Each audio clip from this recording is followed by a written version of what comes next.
ସୁମନା ବର ଘେନି ସୁମନା ଚଏ ଭ୍ରମି ସୁମନା ଇଶାରୀରେ ହତ ସେ ପତ୍ରାବାସେ ଭ୍ରାତା ସ୍ୱପତ୍ନୀ ଘେନି ପାଶେ।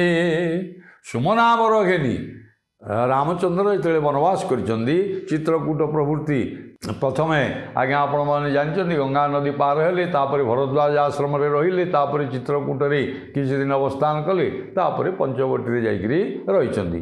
ଏହିପରି ସୁମନା ବର ଯିଏ ସୀତାଙ୍କୁ ସୀତାମାତାଙ୍କୁ ସୁମନା ଯେ ନାରୀ ମଧ୍ୟରେ ଯିଏ ଶ୍ରେଷ୍ଠ, ଏଇଭଳି ଯେଉଁ ମାତା ସୀତା ବା ମା ସୀତାଙ୍କୁ ଘେନି ସୁମନା ଚଇ ବଣରେ ସୁମନା ଚଇ ମାନେ ପୁଷ୍ପ ବାଟିକା ଅରଣ୍ୟ ମଧ୍ୟରେ ଥିବା ବିଭିନ୍ନ ପୁଷ୍ପ ବାଟିକା ଦେଇକରି ବା ପୁଷ୍ପ ଉଦ୍ୟାନ ଦେଇକରି ଯାଉଛନ୍ତି ଭ୍ରମଣ କରିକିରି ସୁମନା ଇଶାରୀରେ ହତ ଏବଂ ବାଟରେ ଆପଣ ଜାଣିଛନ୍ତି ବିଭିନ୍ନ ରାକ୍ଷସମାନଙ୍କୁ ସେ ମାରିଛନ୍ତି।